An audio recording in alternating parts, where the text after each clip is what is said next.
সবাইকে good morning. সবাই কেমন আছেন? আর একটা নতুন ব্লগে সবাইকে স্বাগত জানাই। আজকের এই বাগানটা থেকে ব্লগ শুরু করলাম। এইটা আমার বছরে দুবার হয় আম। এই যে কি সুন্দর মুকুল এসেছে।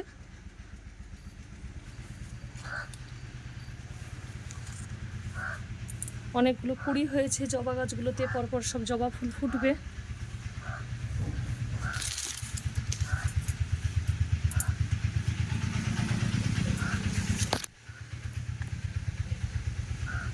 স্নান টান করে পুজো করব। এটা সাদা জবার গাছ।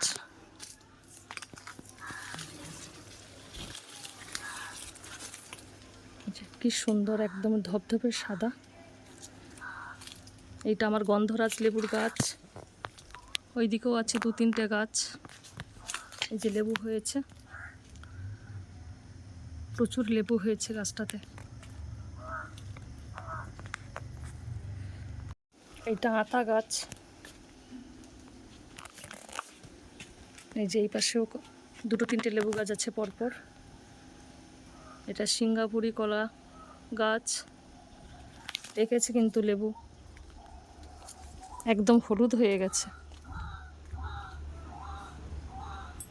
কি সুন্দর গন্ধ। আজকে রান্না করছি, এই যে ডাল রান্না করছি, কাঁচকলা ভাতে দিয়েছি, ডালের সঙ্গে একটু মিষ্টি কুমড়ো দিয়েছি, আর ঢ্যাঁড়স চচ্চড়ি করব। ঢ্যাঁড়স, ঝিঙ্গা আর আলু কেটে রেখেছি। ডাল হয়ে গেছে, ঢ্যাঁড়স চচ্চড়ি তুলে দিয়েছি। ঢ্যাঁড়সটাকে একটু ভেজে নিচ্ছি। কাঁচকলা ভাজা করবো, কাঁচকলাও কেটে নিয়েছি ডুমো ডুমো করে। আর আমরা চাটনি বানাবো।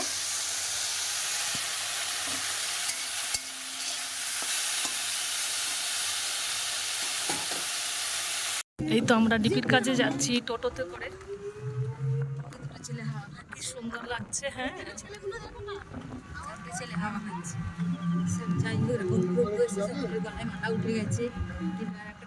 আজকের আমরা এসেছি অক্ষয়নগর শিবপুরে।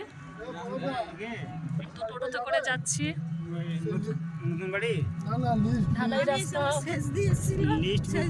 রাস্তার দুপাশে এরকম মাঠ। দেখতে কি সুন্দর লাগছে। জলের উপরে রৌদ্র পড়েছে, দেখতে খুব সুন্দর লাগছে।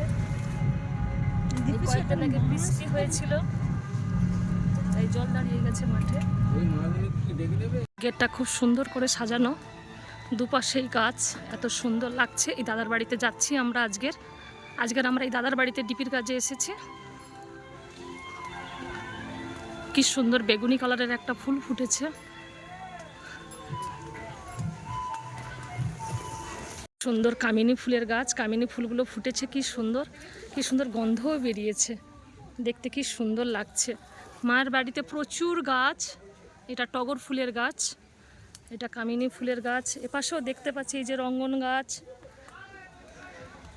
প্রচুর পায়রা দেখতে পাচ্ছি, পায়রাদের জন্য ঘর করা। এই যে এখানে একটা হলুদ রঙ্গনের গাছ, এটা একটা অরেঞ্জ কালার।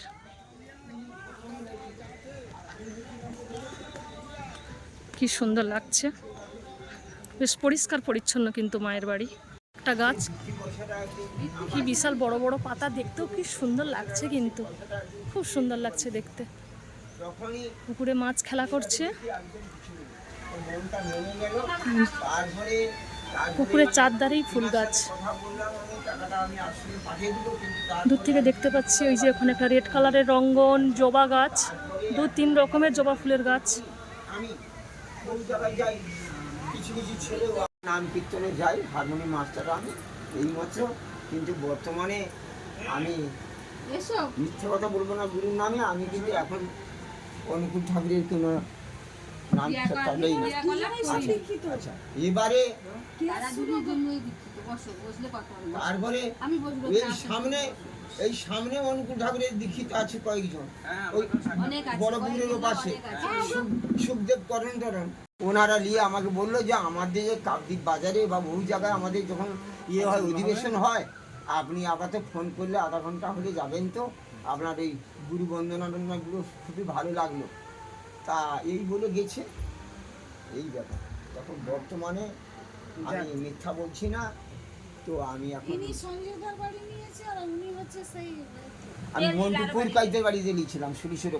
এই তো আমরা ডিপির কাছে এই মায়ের বাড়িতে এসেছি, এসেই দেখছি এই যে কি সুন্দর হাঁস বাচ্চা একসঙ্গে কতগুলো। আজকে ডিপির কাছে এসেছি, অক্ষয়নগর শিবপুর। এই তো সবাই আমরা বসে আছি, হাওয়া লাগছে এখানে, প্রার্থনা করব ওই জন্য সবাই একসঙ্গে বসেছি। এই যে পাশে প্রীতিকণা মা আছে, আলপনা দি, অঞ্জনা দি, দাদা, সবাই আমরা একসঙ্গে বসে এখানে প্রার্থনা করব, তারপরে বাড়ি যাব। ভালো লাগছে না সবাই? খুব আনন্দ লাগছে, খুব আনন্দ লাগছে। সবাই একসঙ্গে যে শ্রী ঠাকুরের কাজ চলছে, তো সেই বিষয়ে খুব আনন্দ লাগছে। খুব ভালো লাগছে, আর ওয়েদারটা এত সুন্দর লাগছে, কি সুন্দর এই দেখতে যাচ্ছে, ফাঁকা মাঠ। অনেকদিন পরে এরকম প্রাকৃতিক দৃশ্য দেখলাম, দিনটা খুব ভালো লাগছে।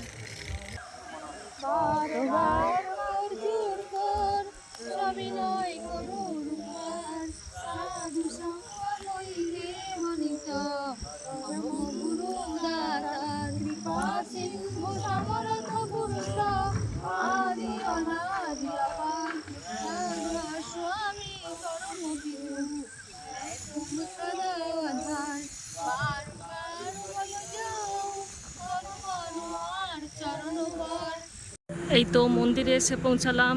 আগামীকাল আচার্যদেবের 57তম জন্মদিবস, তাই মন্দিরে সৎসঙ্গ আছে সন্ধ্যে 7টা থেকে।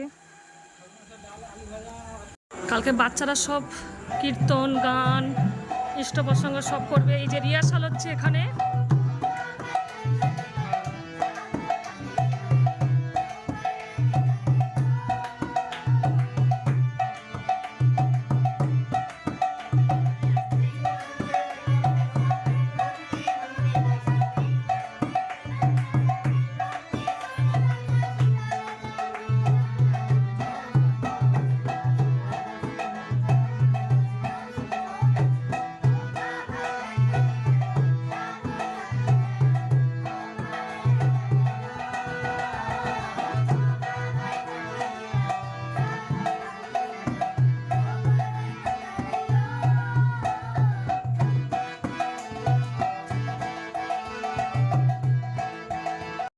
বাচ্চারা সেখানে প্র্যাকটিস করছে, আমরা একটু আনন্দবাজারের দিকে যাচ্ছি। খুব সুন্দর লাগছে, আমাদের পুকুরের চারধারে এরকম আলো দেওয়া, কি সুন্দর লাগছে পেছন থেকে মন্দিরটা।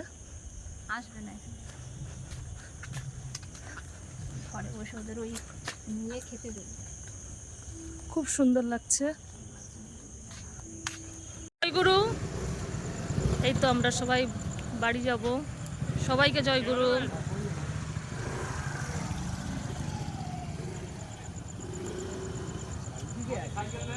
জয় গুরু, সবাইকে জয় গুরু।